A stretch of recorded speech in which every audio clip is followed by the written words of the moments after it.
Bienvenidos a mi garage, bienvenidos a su garage, bienvenidos al garage de One for All. Hoy nos toca hablar sobre torres de enfriamiento. Sí, hicimos un pequeño video, Vamos a hablar de esta maquinola. ¿Sí? Habíamos dicho que el agua tiene la capacidad de transportar mucho mejor el calor que el aire.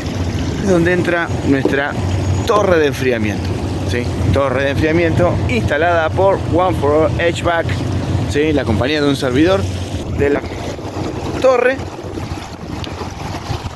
y mediante unos sprinklers la transforma en gotitas el agua. Sobre las torres de enfriamiento, pero nos quedaron algunas cosas en el tintero. El ingeniero Carlos Brignone, mi ídolo, uno de mis ídolos personales, me hizo ver algunas cosas que me faltaban, así que viendo de agregar esas cositas en el video, como que no terminaba de cerrar la idea, decidí traerlo todo acá y ver si más o menos podemos hacer un video un poco más completo, un poco mejor explicado sobre cómo funciona la torre de enfriamiento.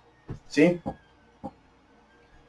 Primero, estas son torres de enfriamiento de una central nuclear. Si nos fijamos, tenemos, si en nuestro trabajo donde más calor generamos, la energía nuclear genera cantidades ingentes de calor, ¿sí?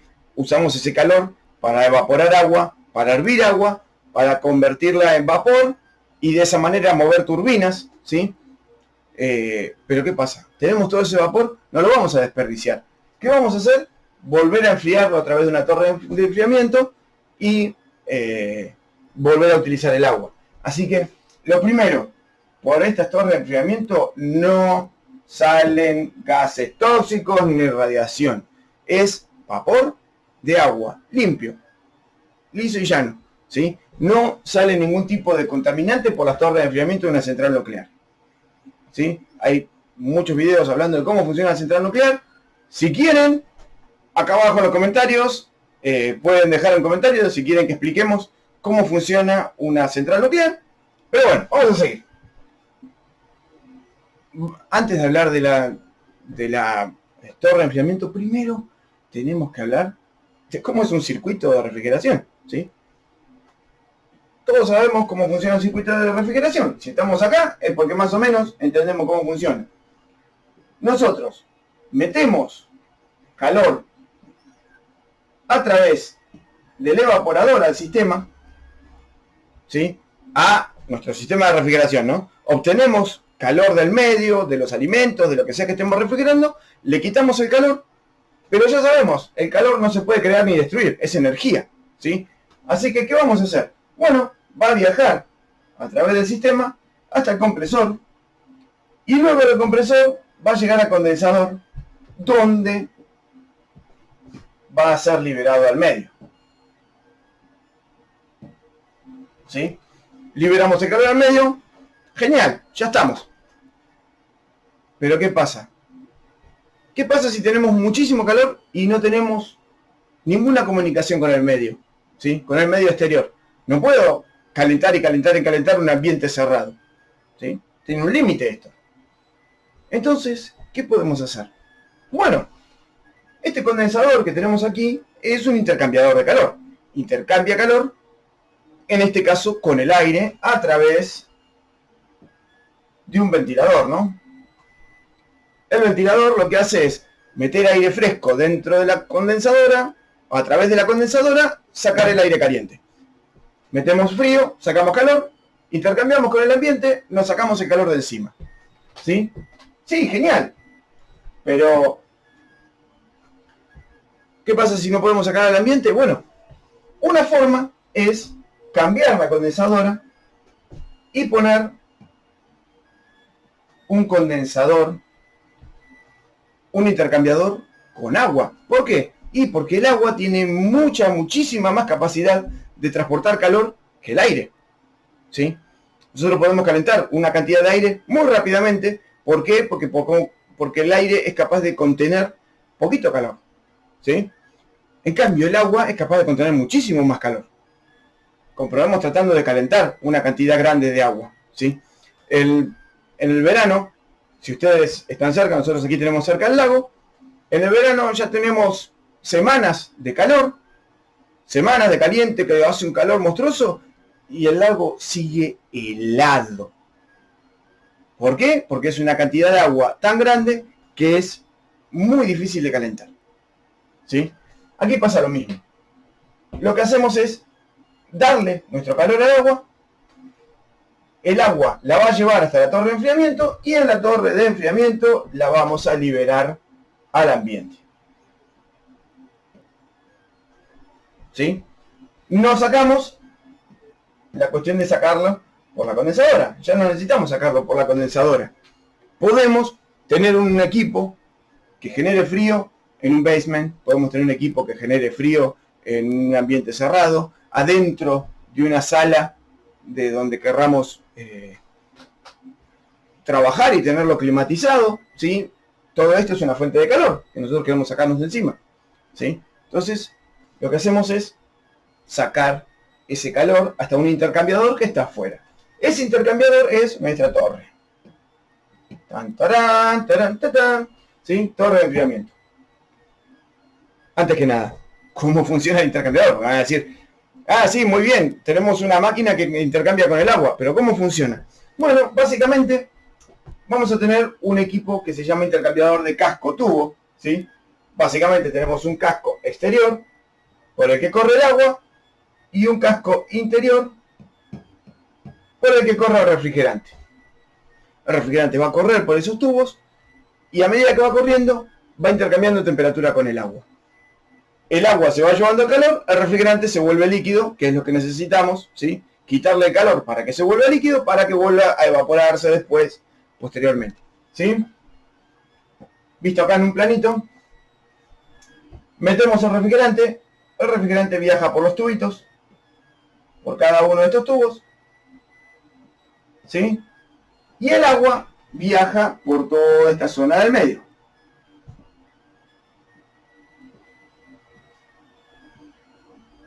¿Sí? El agua va viajando, entra frío y sale ya cargada con todo el calor del sistema. Y el refrigerante al revés, entra caliente y sale frío por todo el frío por todo el calor que le entregó al agua, ¿no? Todo el frío que recibió del agua, iba a decir, pero ya saben, el frío no existe. ¿Sí? Es simplemente menos calor. Bien, de esta manera nosotros podemos poner en contacto el refrigerante caliente con el agua fría y que se vayan intercambiando la temperatura. ¿Qué va a salir? Refrigerante frío, agua caliente. ¿Sí? En aplicaciones industriales hasta inclusive podemos usar ese agua caliente para otros procesos. Aquí vamos a usar una torre de enfriamiento para liberar la atmósfera, pero ya saben, en la industria todo se trata de tratar de reaprovechar los recursos de la mejor manera posible. De nuevo, ¿quieren que hablemos de esas cosas? Comentarios acá abajo, ¿sí? A la hora de buscar la eficiencia, ¿cómo hacemos que funcione mejor o sea más eficiente este intercambiador? Por dos formas. Sí. Primero, tener la mayor cantidad de superficie de contacto entre el refrigerante y agua. Sí, obviamente, el agua y el refrigerante no se van a tocar nunca. Hay un metal en el medio, ¿no? Lo que necesitamos es que haya contacto de temperatura, no contacto de que se mezclen el refrigerante con el agua. Pero bueno, tener la mayor cantidad de superficie de contacto lo más posible, ¿sí? Hoy por hoy, los mayores avances vienen en sistemas que mejoran todavía más esta superficie de contacto, ¿sí? Y por otro lado, la diferencia de temperatura. Mientras más fría está el agua y más caliente está el refrigerante, más van a intercambiar entre sí, ¿sí? Pasa con todo. Si yo tengo agua muy caliente y la mezclo con agua muy fría, el intercambio va a ser muy rápido. Si yo tengo dos cosas que están apenas separaditos en temperatura, el intercambio es mucho más lento, ¿sí? Nos damos cuenta cuando hace muchísimo calor afuera, tocamos las paredes de nuestra casa y a veces están calientes. ¿Por qué? Porque el intercambio es tan violento que logra atravesar la pared. el intercambio es mucho más rápido, ¿sí? Imagínense esto a través de una pared que es conductora, ¿sí? Más rápido todavía, ¿sí? Y bueno, nuestra torre de enfriamiento va a tratar de aumentar las dos cosas, ¿sí? Básicamente, una torre de enfriamiento es un intercambiador en esteroides, ¿sí? ¿Por qué? Porque va a utilizar la mayor superficie de contacto posible que hay entre, en este caso, el agua y el aire, pero a la vez nos vamos a valer de robarle el calor latente al agua, ¿sí? ¿Qué es el calor latente? ¿Calor latente? El calor latente, bueno, tenemos dos formas de medir el calor que se intercambia entre dos sustancias.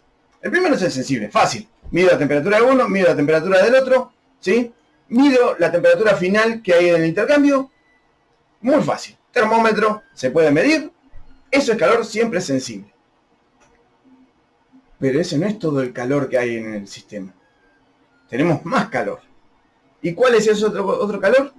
El calor que se genera al cambiar de estado una sustancia, ¿sí? No importa qué sustancia. Esto no pasa solamente con el agua, pasa con cualquier cosa que cambia de estado, ¿sí? Si estamos fundiendo acero, bueno, desde que se empieza a fundir el acero hasta que se termina de fundir, hay intercambio de calor latente, ¿sí? Pero lo vamos a hablar con el agua, que es la sustancia más fácil de estudiar para el ser humano, la más maravillosa, pero a la vez más fácil de estudiar. Nosotros, ¿cómo hacemos para que pasar de un estado al otro? ¿Le agregamos o le restamos energía?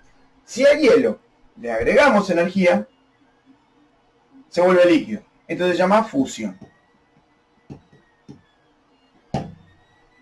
¿sí? Fundimos el hielo. O al contrario, si lo enfriamos, se llama solidificación.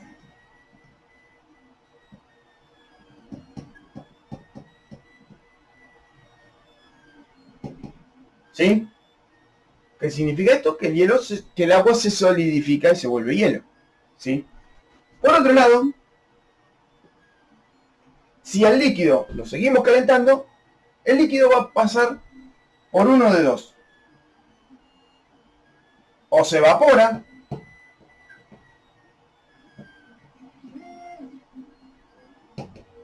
¿sí? O hierve.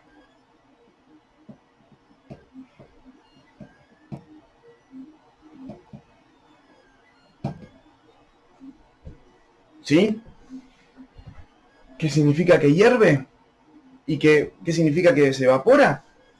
Que se evapora significa que esto está pasando en la superficie, ¿sí? Fácil. Cuando el agua del mar se evapora, solamente las gotitas superficiales del mar se están evaporando, viajan a las nubes y se vuelven propiamente las nubes, ¿no? No significa que el mar esté hirviendo. De hecho, nosotros generalmente vamos a la playa, nos bañamos y qué sé yo, y no es que estamos ahí en un mar hirviente que nos derrite la piel, ¿no? En cambio, en la ebullición, esto significa que este proceso pasa en todo el líquido, ¿sí? De nuevo, evaporación es solamente la superficie. Las gotículas que hay por sobre la superficie se escapan del líquido, ¿sí? Esto pasa solo en la superficie, mientras que la ebullición pasa en todo el líquido, en toda la estructura del líquido, ¿sí? Cuestión.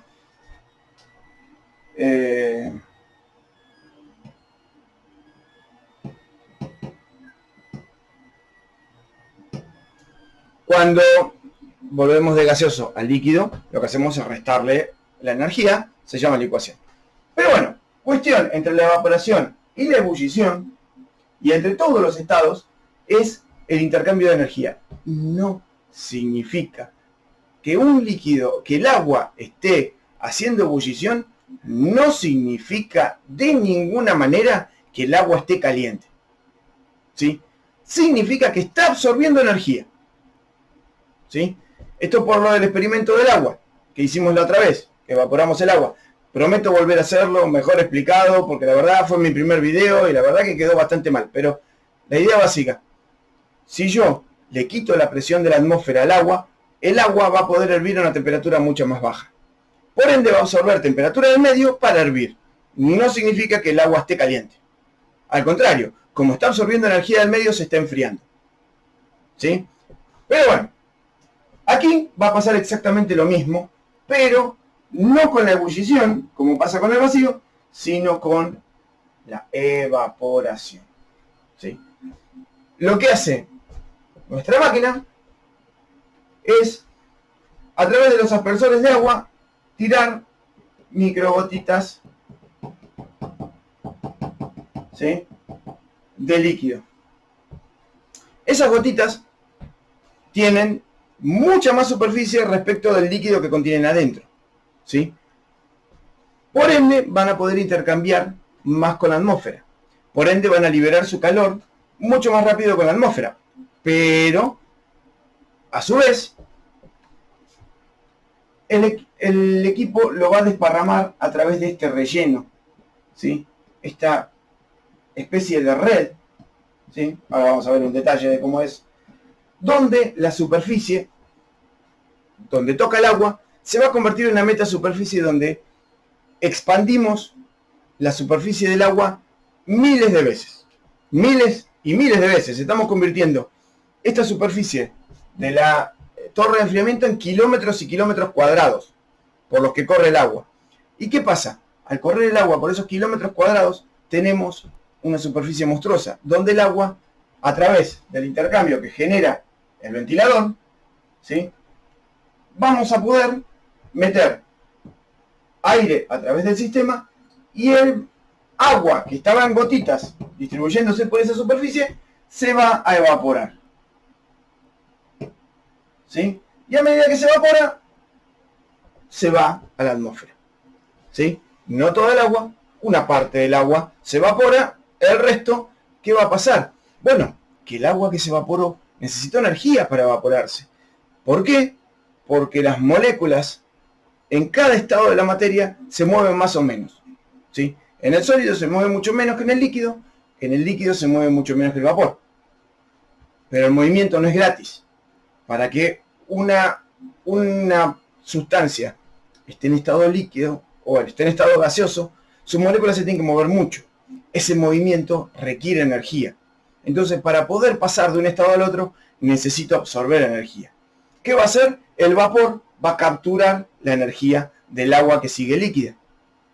¿Qué va a terminar pasando? Que el agua, al volver al reservorio, ¿sí?, va a estar inmensamente más fría que cuando entró al sistema. A través de la utilización de los aspersores, que vuelven el agua gotitas, y, por sobre todas las cosas, el relleno, que hace que el agua se desparrame por una superficie gigante. Fácil. Experimento muy simple. Háganlo en su casa, cuando no los vea su señora porque los va a matar, de tener 2 vasos de agua, misma temperatura, ¿sí? Uno lo dejo en un costado y el otro lo desparramo por el piso. Van a ver que al rato ese agua que estaba desparramada por el piso se evaporó y el vaso sigue exactamente igual o muy cerca de la cantidad de agua que tenía en un principio, ¿sí? El agua, mientras más superficie de contacto tenga con el aire, más rápido se va a evaporar, ¿sí? Acá tenemos un detalle de relleno, ¿sí? Podemos ver que básicamente es como un laberinto por el que va a correr el agua y se va a ir desparramando por toda esta superficie. El aire va a venir de contra y se va a llevar el calor de este agua que está toda desparramada por esta superficie. Lo que estamos haciendo es favorecer el intercambio y favorecer la evaporación. O sea que estamos favoreciendo el intercambio de calor sensible, ¿sí?, simplemente por la superficie va el aire llevarse el calor del agua, y del calor latente, porque a su vez vamos a estar evaporando el agua, ¿sí? Y al evaporarla logramos intercambiar mucho más energía, ¿sí? Resumen final, solo para cerrar. Espero que esta vez ingeniero,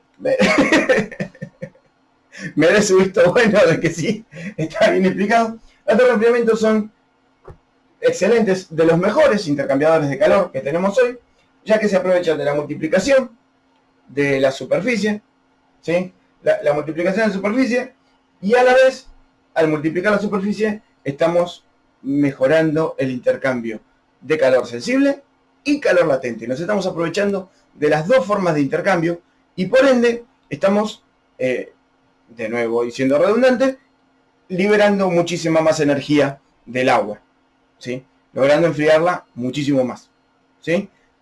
Eso es todo por hoy. Espero que, de nuevo, como siempre, espero que realmente les sirva todo esto. La idea siempre es acercar el conocimiento empírico, acercar el conocimiento científico de lo que fundamenta nuestras cosas. De nuevo, como siempre, agradecerle a nuestros Patreons, ¿sí? Carterito al final, y lo mismo ustedes. Todo el que quiera colaborar, más que bienvenido. Muchas gracias y nos vemos en la próxima.